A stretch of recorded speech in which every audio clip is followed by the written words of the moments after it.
എല്ലാവർക്കും എൻ്റെ പുതിയ വീഡിയോയിലേക്ക് സ്വാഗതം. ഞാൻ ഡോക്ടർ ആതിരാദേവ്. ഇന്നത്തെ വീഡിയോ ഒരു ആന്റി ആക്നി ക്രീം, മുഖക്കുരുവിന് പിമ്പിൾസിന് ഏറ്റവും എഫക്റ്റീവ് ആയിട്ടുള്ള ഒരു ആന്റി ആക്നി ക്രീമിനെ കുറിച്ചാണ് പറയുന്നത്. കമന്റ്സിലൂടെ ഏറ്റവും കൂടുതൽ റിക്വസ്റ്റ് ചെയ്തിട്ടുള്ള ഒരു വീഡിയോ ആണ് ഇന്ന് പറയാൻ പോകുന്നത്. അപ്പൊ മുഖക്കുരുവിന്റെ ട്രീറ്റ്മെന്റിനെ കുറിച്ച് പറയുന്നുണ്ട്. ഒരു കാര്യം നിങ്ങളെ ഓർമ്മിപ്പിക്കുന്നു. മുഖക്കുരുവിന് പല റീസൺസ് ഉണ്ട്, പല കാരണങ്ങൾ ഉണ്ടാവാം. ചിലത് രക്തശുദ്ധിയുടെ പ്രോബ്ലംസ് ആവാം, ചിലത് ഹോർമോൺസിന്റെ ഇംബാലൻസ് കൊണ്ടാവാം, ചിലത് ദഹന പ്രശ്നങ്ങൾ കൊണ്ട്, ടോക്സിൻസിനെ കൊണ്ടും മുഖക്കുരു ഉണ്ടാവാൻ സാധ്യതയുണ്ട്. അല്ലാത്തത് ചിലപ്പോൾ നമ്മൾ പുവർ ആയിട്ടുള്ള ലൈഫ് സ്റ്റൈൽ, ഹെൽത്തി അല്ലാത്ത ഫുഡ് കഴിക്കുന്നുണ്ട്, വറുത്തതും പൊരിച്ചതും ഒക്കെ ആയിട്ടുള്ളതും ഹെൽത്തി അല്ലാത്ത ഭക്ഷണങ്ങൾ കഴിക്കുന്നതുകൊണ്ടും ചിലപ്പോൾ മുഖക്കുരു വരാം.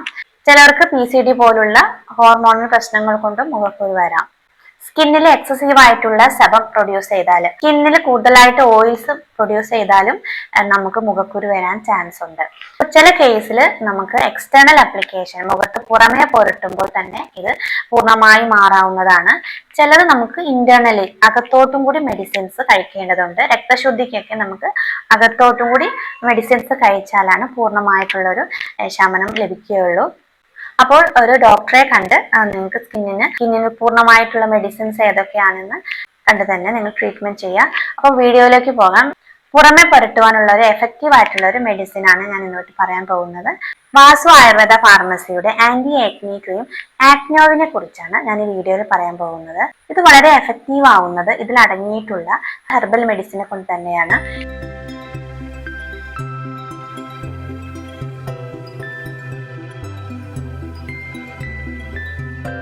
ഇതിലടങ്ങിയിട്ടുള്ള മെഡിസിൻസ് ആന്റി ഇൻഫ്ലമേറ്ററി, അതുപോലെ തന്നെ വേപ്പ്, മഞ്ചിഷ്ട, യഷ്ടിമധു, അലോവേറ, പപ്പായ എക്സ്ട്രാക്ട്, ത്രിഫല, കുങ്കുമാതി തൈലം ഒക്കെയാണ് ഇതിൽ അടങ്ങിയിരിക്കുന്നത്. ഇതൊക്കെ വളരെ എഫക്റ്റീവ് ആയിട്ടുള്ള മെഡിസിൻസ് ആണ്. വേപ്പ്, മഞ്ചിഷ്ടയൊക്കെ മുഖക്കുരുവിന് ഏറ്റവും എഫക്റ്റീവ് ആയിട്ട് ക്യൂർ ചെയ്യാനുള്ളൊരു മെഡിസിൻസ് ആണ്, ഹെർബൽ മെഡിസിൻസ് ആണ്. മറ്റുള്ള മെഡിസിൻസും മുഖക്കുരുവിനും അതുപോലെ പാടുകൾ പോക്കാനൊക്കെ നല്ലതാണ്. യഷ്ടിമധുവൊക്കെ നമ്മുടെ സ്കിന്നിന് ക്ലിയർ ചെയ്യാനും പാടുകൾ പോക്കാനും സഹായിക്കും. ത്രിഫലയൊക്കെ നമ്മുടെ സ്കിന്നിനെ റെജുവിനേറ്റ് ചെയ്യാനും പുതിയ സെൽസിനൊക്കെ പ്രൊഡ്യൂസ് ചെയ്യാനൊക്കെ സഹായിക്കുന്ന മെഡിസിൻസ് ആണ്. കുങ്കുമാതി തൈലം വളരെ എഫക്റ്റീവായിട്ട് പാടുകൾ പോക്കുവാനൊക്കെ വളരെ എഫക്റ്റീവാണ്. ബ്രൈറ്റ്നെസ് കൊണ്ടുവരാനും ഈ മെഡിസിൻസ് ഒക്കെ സഹായിക്കുന്നു. ഇത് മുഖക്കുരു ഉള്ളവർക്ക് ഏത് തരം പിമ്പിൾസിനും യൂസ് ചെയ്യാവുന്നതാണ്.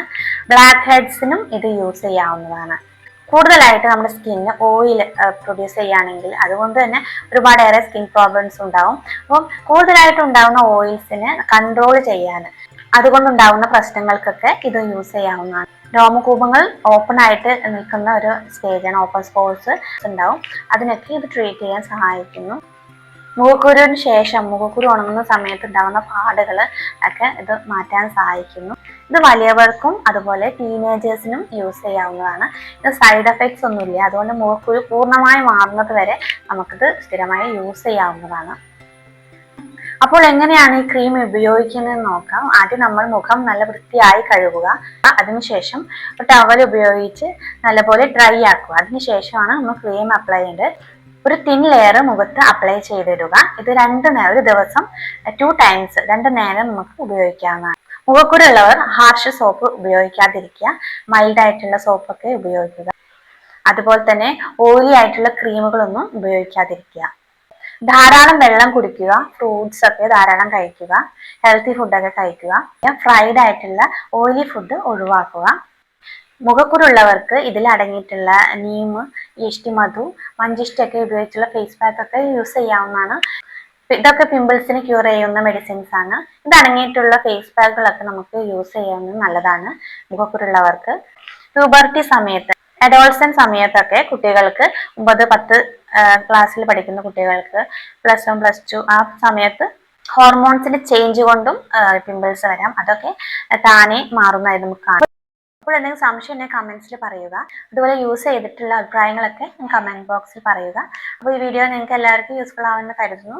അടുത്തൊരു ഹെൽത്ത് വീഡിയോയിൽ കാണാം. Thank you. Have A nice day.